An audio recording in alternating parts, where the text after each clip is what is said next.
말씀 이사야 42장 5절에서 9절 말씀을 보겠습니다. 구약 성경 1016쪽입니다. 제가 읽어 드리겠습니다. 이사야 42장 5절. 하늘을 창조하여 펴시고 땅과 그 소산을 베푸시며 땅 위의 백성에게 호흡을 주시며 땅에 행하는 자에게 신을 주시는 하나님 여호와께서 이같이 말씀하시되 나 여호와가 의로 너를 불렀은즉 내가 네 손을 잡아 너를 보호하며 너를 세워 백성의 언약과 이방의 빛이 되게 하리니 네가 소경의 눈을 밝히며 갇힌 자를 옥에서 이끌어내며 흑암에 처한 자를 간에서 나오게 하리라. 나는 여호와니 이는 내 이름이라. 나는 내 영광을 다른 사람에게 내 찬송을 우상에게 주지 아니하리라. 보라 전에 예언한 일이 이미 이루었느니라. 이제 내가 새 일을 구하노라. 그 일이 시작되기 전이라도 너희에게 이르노라. 아멘. 창조주 하나님 여호와께서 말씀을 하셔서 새 일을 구한다 이렇게 말씀하셨습니다. 새 일이 있다라는 것은 옛 일이 있는 거예요. 천지를 창조하시고 신을 주셔서 그 가운데 하나님의 백성을 만드셔서 하나님께서 아브라함과 이삭과 야곱에게 하신 맹세를 이루셨습니다.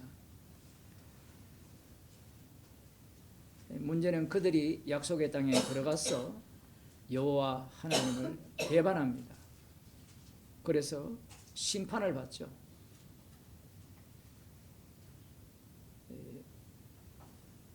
6절에 보면 나 여호와가 의로운 너를 불렀은즉 너가 누구냐, 이게 이제 성경을 해석하는 관건이 됩니다. 하나님의 종이라 이렇게 표현할 수도 있고 43장으로 넘어가면 야곱이라 이렇게 지칭이 됩니다. 이스라엘 자손 입장에서 우리는 이방인이잖아요. 이방인이라도 이스라엘과 똑같은 게 뭐냐면 성경을 볼 때 항상 그 중심에 누구를 놔요? 나를 놨거든요. 그 이스라엘 자손 남은 자 유대인들이 이 본문을 대할 때 너를 누구로 보느냐? 우리는 곧장 예수님으로 보잖아요. 이렇게 보는 게 제가 이 이사야서를 설교를 할 때 문제가 있다라고 했잖아요. 다이렉트로 넘어와 버리면 죄가 안 나옵니다. 죄가 안 나오게 되면 어떤 문제가 발생하느냐면 예수님으로 적용해놓고 다시 나 중심으로 넘어와요. 성경 해석을 할 때. 이 말씀에 대한 남은 자 유대인들이 어떻게 해석하느냐가 굉장히 중요합니다. 왜 중요하냐면 그들은 첫째 아담의 대표자들로서 이 인간에게서 나올 수 있는 모든 죄들을 말씀을 해석함으로 말미암아 그 죄를 쏟아내게 되어 있어요. 여기에서 너를 이스라엘로 보게 된다면 여기에 보면 나 여호와가 의로운 너를 불렀은즉 내가 네 손을 잡아 너를 보호하며 너를 세워 백성의 언약과 이방의 빛이 되게 하리라. 이 이스라엘이죠. 누가 보더라도 이 본문은 이스라엘을 두고 하는 말이에요. 우리는 예수님이다 이렇게 들어가는데 그러니까 예수님께서 내가 빛이다 라고 이야기를 하면 유대인들 입장에서는 이 이사야 선지서를 알기 때문에 너가 빛이 아니야 라고 되고 우리가 빛이죠. 그 우리라는 그 빛인 세계에 소속된 자들이 서기관과 바리새인들입니다. 사두개인도 거기에 들어갈 수 있고요. 그들이 이 백성의 언약과 이방의 빛이 되게 되었다라는 거죠. 되게 하리라 할 때 피동적으로 예수님이 오셔서 십자가의 피로 이 자기 백성을 구원하는 예수님 자신이 먼저 빛이 되고 그 빛 대신 예수 그리스도로 말미암아 성령을 받은 자들이 다시 이방의 빛으로 이렇게 복음을 전하는 자로 사용될 것이다. 이런 식으로 해석은 유대인들 입장에서는 나오지가 않아요. 방금식으로 해석을 하게 되면 이 말씀 자체가 십자가이신 예수님, 빛이신 예수님 중심의 세상이고 이스라엘이잖아요. 유대인들 입장에서는 예수님 중심의 말씀이 없어요. 천지를 창조하신 것이 누구를 위하여 있느냐 하면 이스라엘을 위해 창조한 겁니다. 아브라함의 선택이라는 것이 이 노아 홍수 심판 이후에 셈, 함, 야벳 족속이 다 흩어져서 모두가 다 힘을 합쳐서 바벨탑을 쌓았고 그 바벨탑 쌓은 그 자리에서 하나님이 언어를 혼잡게 하셔서 다시 흩어졌는데 모든 자들이 우상을 숭배했는데 그 우상 숭배 가운데 누구를 불렀습니까?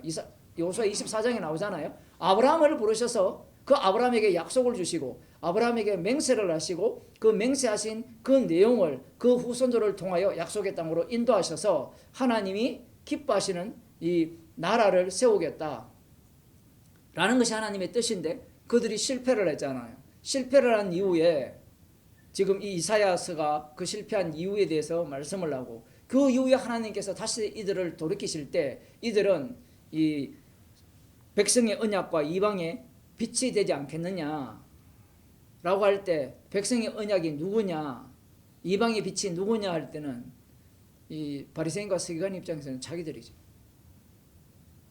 예수님이라고 생각 못합니다. 네가 소경의 눈을 밝히며 갇힌 자를 옥에서 이끌어내며 흑암에 처한 자를 간에서 나오게 하리라. 이 소경, 갇힌 자 이런 얘기가 이미 이사야 6장에서 하나님께서 누가 나를 위하여 갈고라고 할 때 무엇이라고 외치겠습니까 할 때 눈을 감기게 하라, 길을 닫히게 하라, 마음을 어둡게 하라는 게 이사야 선지자의 외침입니다. 그러니까 이사야 선지자가 외침으로 말미암아 다 소경이 되죠. 그런데 이제 백성의 언약과 이방의 빛이 된 자는 소경의 눈을 밝힌다는 거예요.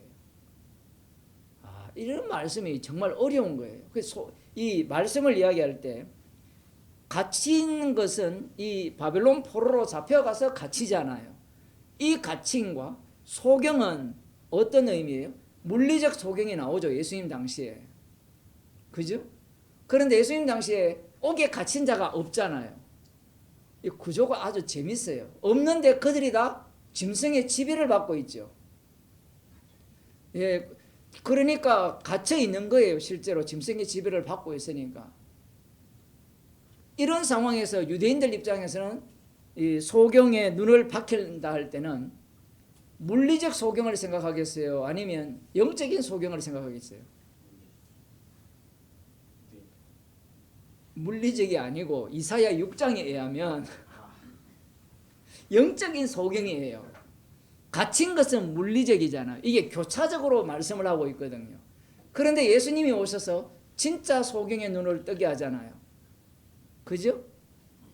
그러면 소경의 눈은 뜨게 했는데 진짜 갇힌 이 짐승 로마 제국에 갇힌 그들은 해방시킵니까? 안 시킵니까? 안 시키죠. 이게 뭔가 말씀을 하실 때 이가 맞아야 되는데 이가 안 맞아요.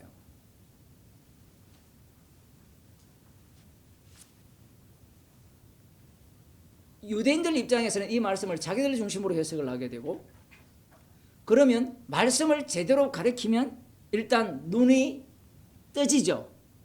말씀을 제대로 가르치면 과거에 지금 과거라는 게 이사야 시대에 이사야 선지자가 외칠 때 그들이 소경이 되었잖아요. 귀를 안 기울이고 순종하지 않아서 멸망을 당했잖아요. 그러면 포로로 잡혀갔다 돌아와서 400년이 흐른 이후에 예수님 당시에 그들 입장에서는 이사야 편에 서겠습니까? 이사야를 반대한 편에 서겠어요? 이사야 편에 서죠. 당연히.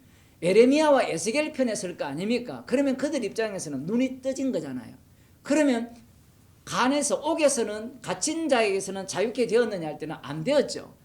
안 됐는데 이 일은 누가 하겠어요? 메시아가 오면 해결해 줄 것이라고 그들은 믿고 있는 겁니다. 그러니까 이 제자들도 마찬가지죠. 그들은 눈이 떠진 상태입니까? 감긴 상태입니까? 떠진 상태잖아요. 메시아를 알아보잖아요. 베드로가 당신은 그리스도라고 고백하잖아요. 알아보잖아요. 알아봤으니까 자기는 소경입니까? 아닙니까? 소경 아닌 거예요. 그 사고방식이 그 당시에 바리새인과 서기관들의 사고방식이고 유대인들의 사고방식입니다. 우리가 복음을 전하면 사람들이 그걸 알아들어서 믿겠다는 사람은 소경이 돼야 돼요. 그 과정이 반드시 이루어집니다. 주의 이름을 부르면 구원을 얻습니다 할 때 그래서 믿어서 온 사람들 있죠. 그죠? 이게 구조가 예수님이 제자들을 불렀잖아요. 불렀을 때 그들의 예수님을 따라 나섰을 때 그들의 욕망과 예수님의 부르심이 충돌이 일어나잖아요.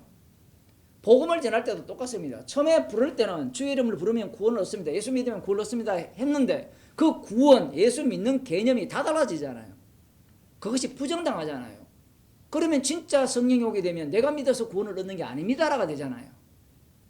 이 구원파들은 어느 수준에 머물러 있냐면 초짜. 내가 믿으면 구원 얻는다. 그러니까 그 구원이라는 탐욕에 그들은 완전히 휘말려서 그 탐심 속에서 못 빠져나오는 겁니다. 나는 내 영광, 여호와 이는 내 이름이라 하죠. 나는 내 영광을 다른 자에게 내 찬송을 우상에게 주지 아니하리라. 이건 뭐 바리새인들 입장에서는 박수칠 일이잖아요. 그죠?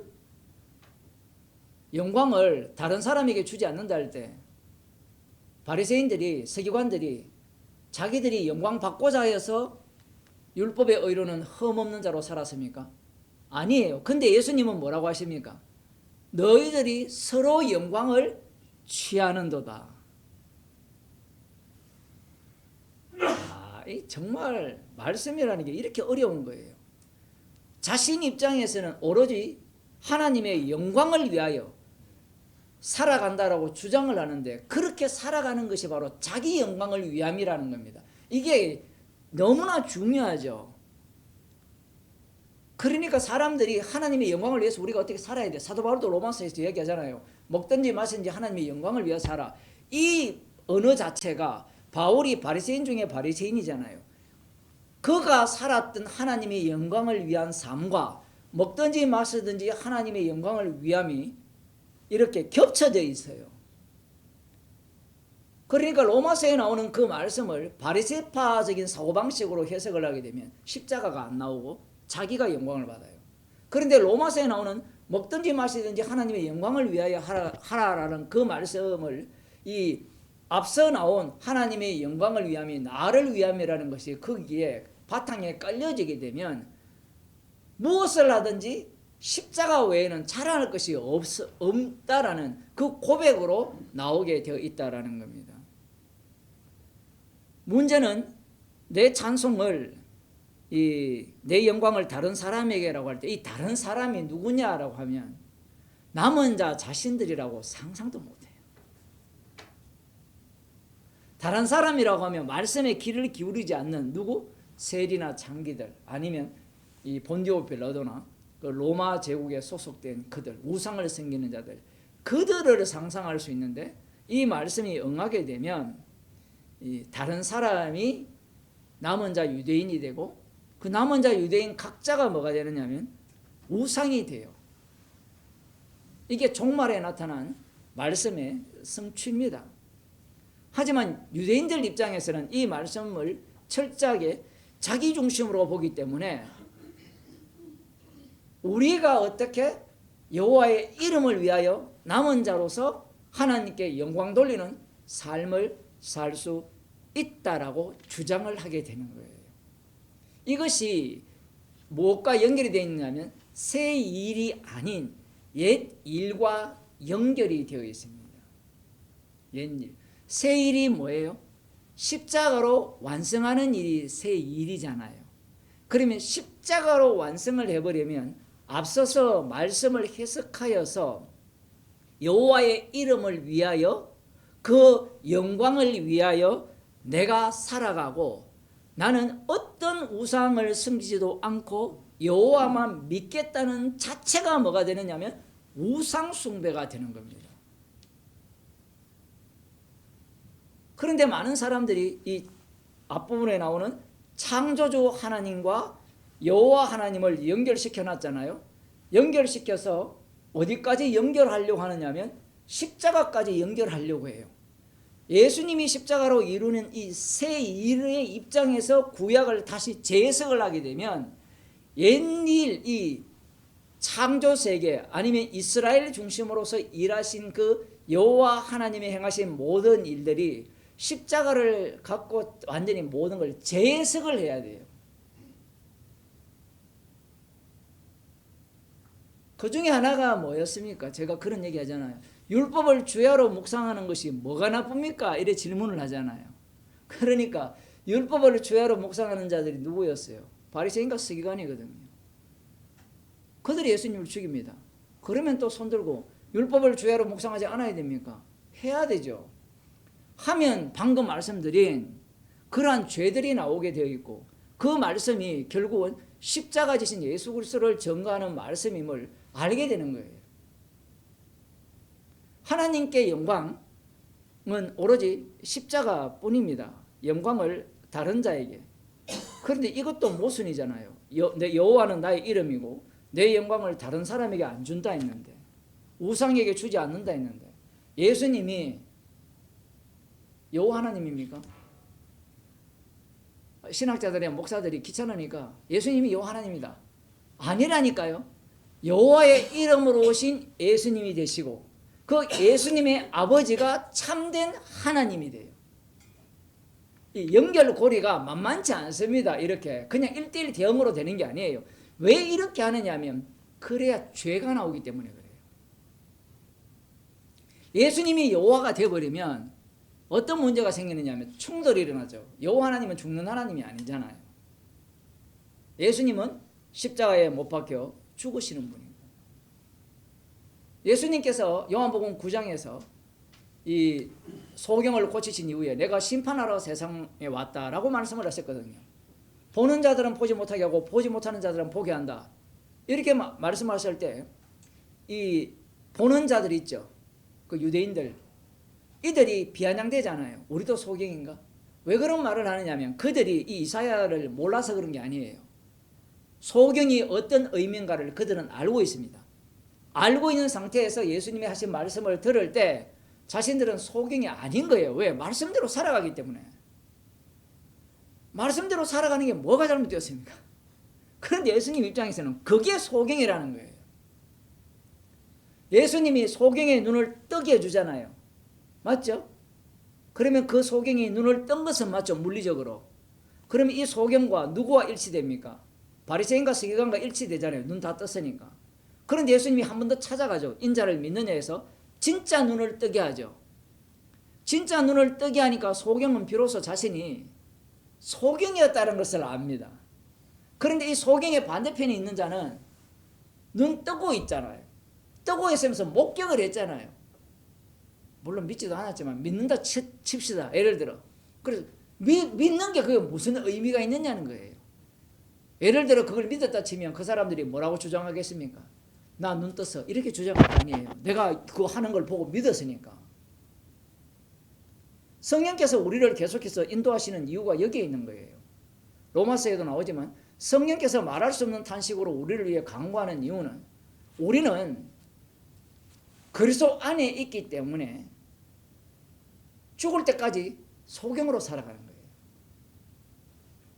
우리가 눈 떠버리면 성령을 배제하게 되고, 대부분 신학이 자기가 눈을 떴기 때문에 이제 성경을 내가 읽고 해석할 수 있고 판단할 수 있다라고 주장을 하는 겁니다. 그 유대인들이 이 이사야서를 보면서 자신들에게 하나님의 신이 임했다라고 생각하겠어요? 임하지 않았다고 생각하겠어요? 임했다라고 생각하죠. 왜? 말씀을 해석할 능력이 있고 그 다음 말씀대로 살아가고 있잖아요. 그러니까 이 본문이 예수님을 소개하고 백성의 언약이 되신 예수 그리스도께서 십자가에서 이 모든 말씀을 완성할 것이라고는 상상도 못하고요. 처음 시작할 때 제가 소경은 물리적인 소경이 아니었다 했죠. 이사야 6장에 의하면.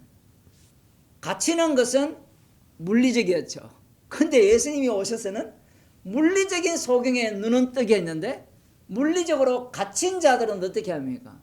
분명히 누가복음에 갇힌 자를 놓아준다 했는데 놓아줬습니까? 안 줬습니까? 안 줬죠. 그걸 뭘로 바꿔버립니까? 영적으로 바꿔버리죠.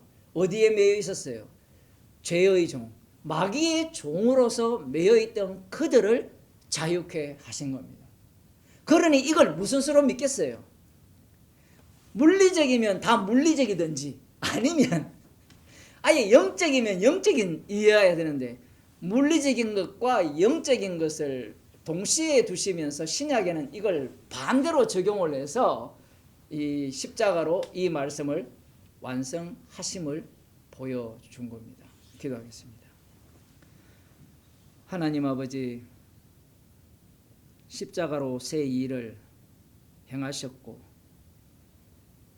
새 창조 속에 우리를 두셔서